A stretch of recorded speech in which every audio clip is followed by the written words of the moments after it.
एक एस्टिमेट के अनुसार इस पृथ्वी पर करीब 87 लाख प्रजाति के जीव रहते हैं। ये सारे जीव हमारे साथ पृथ्वी को शेयर कर रहे हैं और उसी हवा में जिंदा है जिसमें हम सांस ले रहे हैं। हर एक जीव का इस पृथ्वी पर अपना एक अलग इम्पोर्टेंस है और वो इस प्लेनेट की डाइवर्सिटी को बढ़ाने में इम्पोर्टेंट रोल निभाता है। हर लिविंग स्पीसीज पृथ्वी पर अपना प्रभाव डालती है, लेकिन वो एक स्पीसीज जो इसे सबसे ज्यादा प्रभावित करती है वो है होमो सैपियंस, यानी कि हम इंसान। आज के इंसान जो 2 पैरों पर चल सकते हैं और जिनके अंदर दिमाग है, वो करीब 2 लाख साल पहले ही इस पृथ्वी पर इवॉल्व हुए थे। बंदर जैसे दिखने वाले स्पीसीज से इवॉल्व हुए हम इंसानों ने आज पृथ्वी की सरफेस के लगभग हर कोने को एक्सप्लोर कर लिया है और उसे अपनी जरूरत के अनुसार बदल भी लिया है। पिछले हजारों सालों से पृथ्वी पर तेजी से बढ़ती ह्यूमन पॉपुलेशन ने इस पर उतनी ही तेजी से कब्जा भी कर लिया है और आज पृथ्वी का करीब 80% हिस्सा ऐसा है जिस पर डायरेक्टली और इनडायरेक्टली इंसान का प्रभाव है और जो इंसानी एक्टिविटीज के अंदर आता है। इन शॉर्ट, आज हम पूरे प्लेनेट को डोमिनेट कर रहे हैं, पर ये डोमिनेशन हमें आसानी से नहीं मिली है। इसको पाने और बरकरार रखने के लिए हमने पृथ्वी की हजारों स्पीसीज को खत्म कर दिया है। पर सोचो, अगर हम इंसान कभी होते ही नहीं तो आज पृथ्वी कैसी होती। दोस्तों, अगर आप अपने चारों ओर नजर डालो तो हर तरफ स्टील और सीमेंट की बनी बड़ी बड़ी बिल्डिंग्स देखने को मिलती हैं। इंसान डेवलपमेंट की रेस में बहुत ज्यादा आगे निकल चुके हैं, पर अगर इंसान जैसी स्पीसीज होती ही नहीं तो ये डेवलपमेंट और इंफ्रास्ट्रक्चर भी नहीं होता। ट्रेन्स, बसेस, हवा में उड़ते एरोप्लेन्स, पृथ्वी को ऑर्बिट करती सैटेलाइट्स और यूनिवर्स की खाक छानते स्पेसक्राफ्ट कुछ भी नहीं होता। एलियंस की खोज में हम दूर दूर के सोलर सिस्टम को एक्सप्लोर कर रहे हैं, पर आज तक हमें अपनी जैसी कोई इंटेलिजेंट सिविलाइजेशन नहीं मिली है। अगर हम ना होते तो शायद एलियंस को कोई न खोज रहा होता और शायद यूनिवर्स में इंटेलिजेंट सिविलाइजेशन का अस्तित्व खत्म हो जाता। आज हम जिन काउस, बफेलोज, गोट्स, हेन्स वगैरह को फार्म्स में बंद करके रखते हैं, वो जंगल्स में घूम रहे होते और शायद उनकी पॉपुलेशन लिमिटलेस होती। पृथ्वी पर हर जगह हमें जो वेस्ट मटेरियल्स देखने को मिल जाते हैं वो भी नहीं होते। हमारे ओशियंस बिल्कुल साफ होते और ओशियंस में फिशेस और दूसरे एक्वाटिक एनिमल्स भरे हुए होते। आज जिस दुनिया में हमें बड़ी बड़ी बिल्डिंग्स और ह्यूमन पॉपुलेशन देखने को मिलती है, वहाँ हर जगह जंगल होते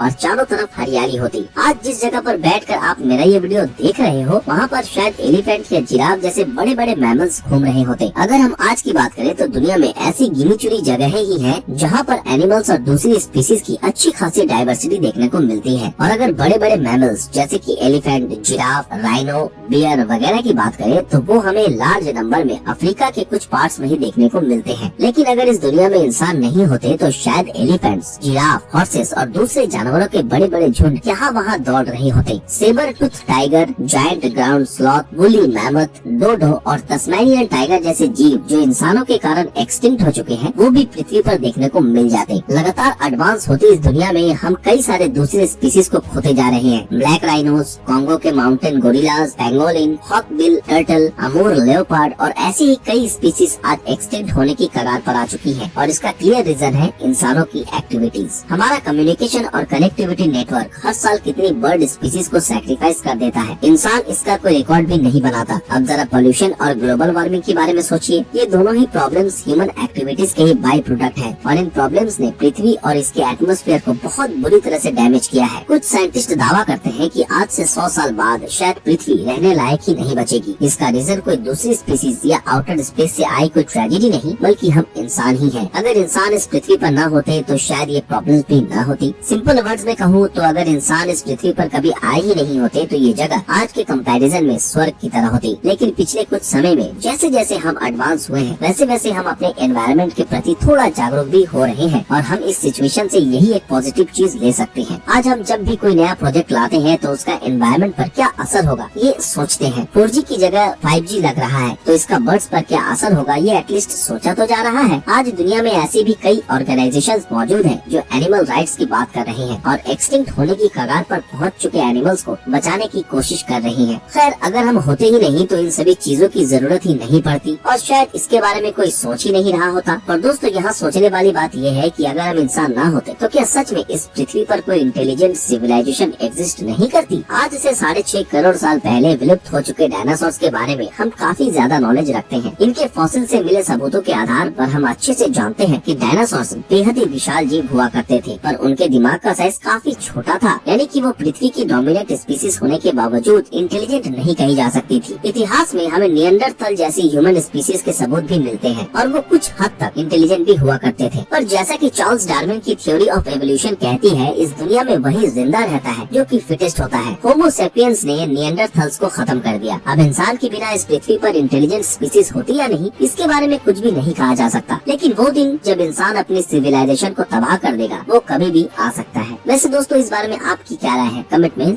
जरूर बताएं। गाइज आज के लिए बस इतना ही। आशा करते हैं आज की हमारी ये वीडियो आप लोगों को बेहद पसंद आई होगी। अगर ये वीडियो आप लोगों को पसंद आया तो इस वीडियो को लाइक और ज्यादा से ज्यादा शेयर जरूर करें। अगर आप हमारे चैनल पर नए हैं तो हमारे चैनल को सब्सक्राइब करके बेल आइकन ऑन कर दें। तो फिर मिलते हैं आपके साथ अगले वीडियो में, तब तक के लिए अलविदा।